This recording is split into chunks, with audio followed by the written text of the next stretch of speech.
အဲ့တော့ကမ္မထမ်းနေအမျိုးမျိုးပေးပေမဲ့နောက်ဆုံးတကယ်တိုက်ရတာတော့လေလက်ခံနိုင်တဲ့စွမ်းရည်တစ်ခုအကြောင်းကျိုးပဲအကြောင်းကျိုးကိုနားလေလက်ခံပေးရမယ်နားလေပြီးတော့လက်ခံနိုင်စွမ်းရှိရမယ်အခုဖြစ်ပြီးရင်ပြတ်သွားတဲ့သဘောကိုရေကြီးကနေရေနောက်ဖြစ်တဲ့ခါမှာရေကြီးမြဲလားမမြဲဘူးမြဲခြင်းပင်မဲ့မမြဲဘူးဟာကိုနားလေတဲ့အတွက်လက်မခံလို့ရလားအဲ့တော့လက်ခံပေးလိုက်ဟုတ်ပြီနော်သူရဲ့သဘာဝတရားကိုကဖြစ်ပြီးပြည့်ရမယ်သဘာဝမမြဲခြင်းသဘောသဘာဝရှိတဲ့အတွက်သူ့သဘာဝတိုင်းနားလေပြီးတော့မလုပ်ပြရမလဲလက်ခံပေးလက်မခံလို့မရဘူးလက်မခံလို့မရဘူးဆိုတော့ဘာကြောင့်လဲဆိုတော့တို့တွေရုပ်တရက်တကယ်သိမယ်ဆိုရင်သိခြင်းတရားကိုတကယ်မှလက်မခံနိုင်ဟိုကုတ်ဒီကုတ်ဟိုဆွဲဒီဆွဲနေမလားအဲကြောင့်မကြွကြမလွတ်ကြတွေဖြစ်တာလေအဲ့တော့ကို့မှာကဒီဟာတွေကိုအမြဲတမ်းလက်ခံနိုင်တဲ့စွမ်းရည်လောက်ထားရမယ်လက်ရှိဖြစ်နေတဲ့ခန္ဓာရတာဖြစ်တဲ့အတွက်ဒီဟာဒီဥဒုတွေနှိမ့်ဆက်မှုတွေနဲ့ဒီခန္ဓာနဲ့ဒီဟာလည်းမှီထားတာကိုဥဒုဟုတ်တယ်မလားအဲ့တော့ဒီလိုဖြစ်တာတွေကိုလည်းလက်ခံပေးရမယ်ခန္ဓာရနေတာကိုအဲ့ဒါကမိသားစုနဲ့ရှိနေတဲ့အတွက်မိသားစုထဲမှာဖြစ်ပြနေတဲ့သဘောသဘာဝတွေကိုလည်းလက်ခံပေးရမယ်အခုဒီတို့ဒီကဘာကြီးမှာဒီတိုင်းပြည်မှာနေနေတဲ့တိုင်းပြည်မှာဖြစ်နေတဲ့အနေထားတိုင်းကဘာကြီးမှာဖြစ်နေတဲ့အနေထားတိုင်းဒီခန္ဓာနဲ့ရှင်တွဲပြီးတော့ပတ်ဝန်းကျင်တိုင်းမလုပ်ပြရမလဲလက်ခံနိုင်တဲ့စွမ်းရည်ကိုနေ့စဉ်နဲ့အမျှကြိုးစားပါလို့ပြောတာလက်မခံရင်ပင်ပန်းလိုက်မယ်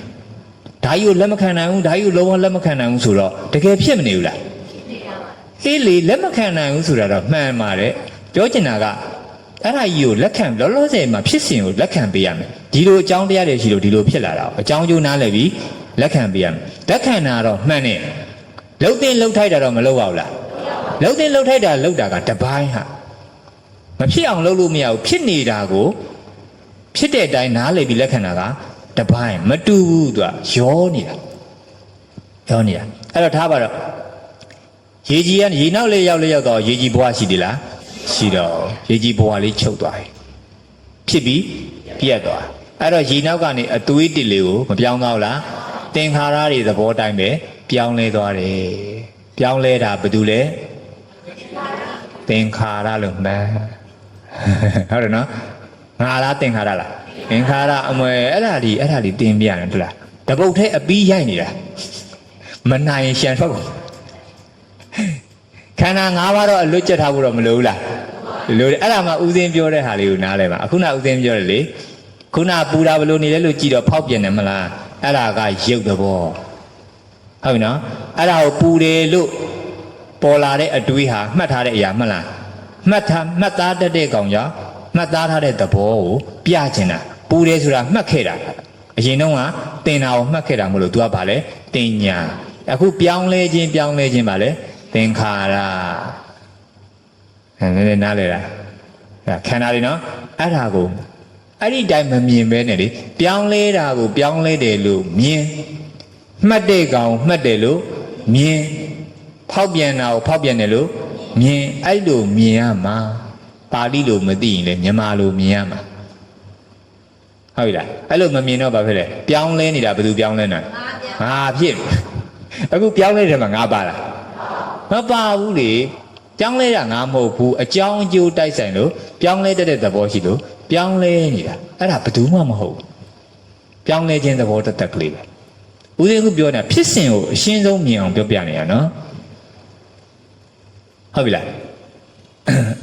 အဲ့ချင်းနေလားဟိုလူမရဲ့တန်းနေအဲ့တန်းဘုံကြီးရှိခေါ်မှာနော်တန်းတဲ့သူတွေမှတ်တာရှိဦးညနေချင်းဆိုင်တွေ့မှရအဲ့တော့ဟုတ်ပြီဒါတစ်ပိုင်းပေါ့နော်ဖြည်းဖြည်းချင်းတွဲပြီးပြောပေးနေတာအဲ့တော့ဦးဇင်းတို့တွေအခုဘဝနေပြီးတော့ပြန်ကြည့်လိုက်ကလေးဘဝရှိသေးလားမြဲလို့လားမမြဲလို့လားမမြဲဘူးအဲ့ဒါကိုလက်မခံဘူးလားကလေးဘဝကိုဘယ်လောက်ပဲလိုချင်ဒီဘဝကနေရောက်နေတဲ့အတွက်ကလေးဘဝမမြဲဘူးဆိုတာကိုမမြင်ဘူးလားမြင်နေမြဲအောင်လုပ်လို့မရဘူးဆိုတာလေနားလေအဲ့တော့ရှိဖြစ်စဉ်အတိုင်းကိုလက်မခံပေးလို့ဘာလို့ဘာမှလုပ်မရအောင်အဲ့တော့ကလေးဘဝယူပြန်လို့ခြင်းဒါကြီးကိုလက်မခံနိုင်ဘူးဆိုလို့ရှိရင်တနေ့ဘာပဲရနေမှာလဲဒေါသတွေပူလောင်မှုတွေပဲရနေမှာပေါ့အဲ့ဒီပူလောင်မှုတွေကအဲ့ဒီလိုလက်ခံနိုင်တဲ့စွမ်းရည်မရှိလို့ဖြစ်ရဲ့မှန်ကိုလက်ခံနိုင်တဲ့စွမ်းရည်မရှိလို့တဘာဝတရားတွေအမှန်တရားတွေကိုအမှန်တိုင်းမသိမမြင်လို့သိမြင်ပြင်မဲ့လဲ တိမြင်တဲ့အတိအမြင်ကိုတကယ်ကိုလက်ခံနိုင်တဲ့စွမ်းရည်ဖြစ်အောင်မကြင့်ကြံမအားထုတ်လို့တိတော့တိတယ်ဘုန်းကြီးကပြောတာတော့တိတယ်ကိုယ်တိုင်ကြင့်ကြံအားထုတ်ပြီးတော့လက်ခံပေးဖို့တော့မလိုဘူးလားကိုပြောင်းလဲရမှာလေပြောင်းလဲတာကိုလည်းမပူနဲ့ချက်ချင်းကြီးလောဘကကြီးတော့ချက်ချင်းပြောင်းကျင်တာလောဘနော်ရိုးရိုးလေးတွေးကြည့်လိုက်တသက်လုံးကြီးတို့တွေကအခုမှဒါကြီးကိုလက်ခံပေးရမယ်ဆိုတော့အလေးအကျင့်ကကြာကြီးဖြစ်လာဘူးလားကြာနေမဟုတ်လားအလေးကျင့်ရကြာနေအဲ့ကြာနေတာကိုအခုကျမှထဖြုတ်မယ်ဆိုတော့ချက်ချင်းကြီးတော့ပြုတ်နိုင်ပါမလားပြုတ်နိုင်တဲ့သူလည်းရှိကောင်းရှိလိမ့်မယ်ဟုတ်ပြီနော်ရေဘူးဟာအားဖြစ်တော့မီးများမီးနိုင်ရေများရေနိုင်ပဲဟုတ်နော်အားကြီးတဲ့အရာတစ်ခုချက်ချင်းဖြုတ်ရမယ်ဆိုတော့နည်းနည်းတော့လောက်ရတာမလေးကျင့်ရဘူးလားလေးကျင့်ရမယ်ဆိုတော့တဘာဝမကြောက်လားတဘာဝကြတာသိနည်းနည်းချင်းလေးကျင့်ပေါ့ဟုတ်တယ်မလားအဲ့တော့ကိုကအဲ့ဒါလေးတွေအမှန်မြေအေးငါတို့လေ့ကျင့်ဖို့လိုတယ်လေ့ကျင့်တာကိုငါတို့ကတခါတည်းကြီးဘယ်သူကလေ့ကျင့်နေမှာတော့တရားလုပ်ချင်တဲ့သူရှိလို့ဘူးမှမရှိဘူးဟုတ်တယ်မလားတရားဆိုရင်တီကောင်စားနဲ့တို့တယ်လို့မလုပ်ချင်ဘူးကိုကကာမဂုဏ်နဲ့ပြောချင်တာနော်ဒါပေမဲ့တကယ်ပြောစရာမဟုတ်လို့သာလာပြီးတော့ကျင့်ရတာအဲ့တော့ရုပ်တရက်ကျင့်ရတာမှန်ပေမဲ့တစ်ဖက်ကလည်းဟိုဘက်ကလည်းအမြဲတမ်းပြောစရာမဟုတ်ဘူးဆိုတာတီးတော့လာကျင့်တာမှန်ပေမဲ့လေတရားဆိုရင်ကာမဂုဏ်တော့အားမဆိုင်ကြဘူးလေဒီသဘောတော့မရှိဘူးလားရှိတော့ဒီစိတ်ကိုဘာလုပ်ပြရမလဲချော့ခိုင်းရချော့ပြီးတော့ခိုင်းရဘသူ့ခိုင်းမှာလဲစိတ်ကိုချော့ခိုင်းတာစိတ်ကိုချော့ပြီးတော့ပြုပြင်ပေးရတာအဲ့ဒီစိတ်ကိုချော့ပြီးပြုပြင်ပေးတာဘသူလဲပြုပြင်ခြင်းအတိတ်ပဲဒီသင်္ခါရသဘောငါလားမဟုတ်ဘူးဟုတ်နော်ရှင်းနေတာနော်ရှင်းပြတယ်အခုကအဲ့ဒါရှုရမှာမဟုတ်သေးဘူးနော်ဒါတွေရှုရမှာမဟုတ်သေးဘူးနော်ဥစဉ်ဘာမှမရှုကြသေးဘူးတို့မနှက်ဖန်မှာရှုမဲ့ရှုွက်တွေမှာနောက်ပိုင်းကျမှရှုမဲ့ရှုွက်တွေမှာဒါကိုကြားဘူးနားဝါလေးလှုပ်ပေးထားတဲ့သဘောပဲရှိတာဒါကြီးကိုအခုနားမလဲလို့ဘာမှမဖြစ်ဘူးနော်နားရင်အောင်ကြားဘူးနားဝါရှိအောင်တစ်ခေါက်ပြောပြနေတာ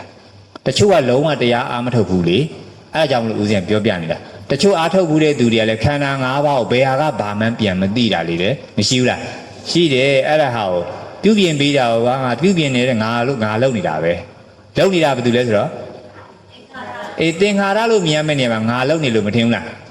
သင်္ခါရနဲ့ငါနဲ့မကွဲဘူးအဲ့လိုဖြစ်နေတာအဲ့တော့သားပါတော့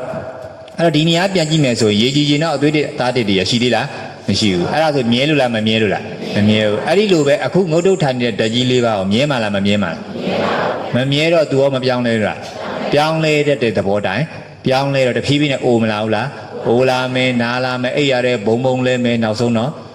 သေးမယ်အဲ့ဘယ်သူသေးသွားလဲသေးတယ်လို့သာပြောတာဒီဓာတ်ပြတ်သွားတယ်ပေါ့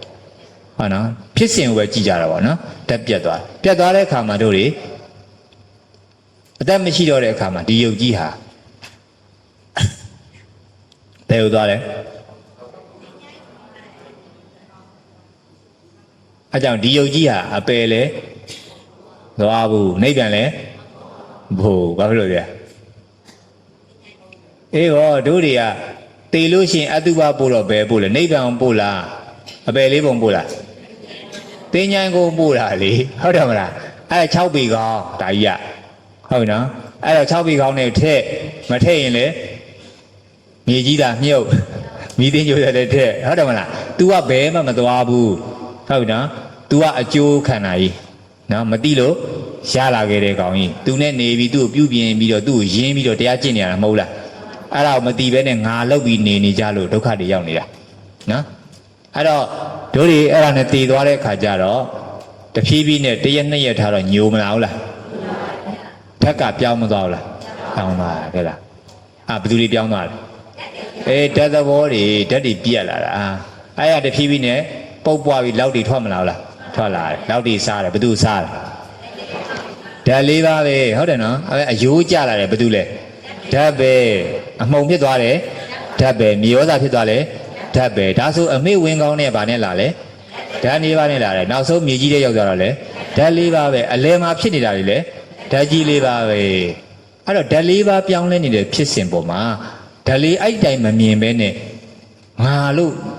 ထင်မှတ်မှားမှုနဲ့တေကန်ကြီးမှာငါမသေးခြင်းဘူးဖြစ်တော့အဲ့ဒီအစွဲတွေနဲ့ ဥပါဒံအနေနဲ့ဘာသာဖြစ်လဲနောင်ဘဝတွေနောင်ခန္ဓာအိုနာတိထက်ရကြတာ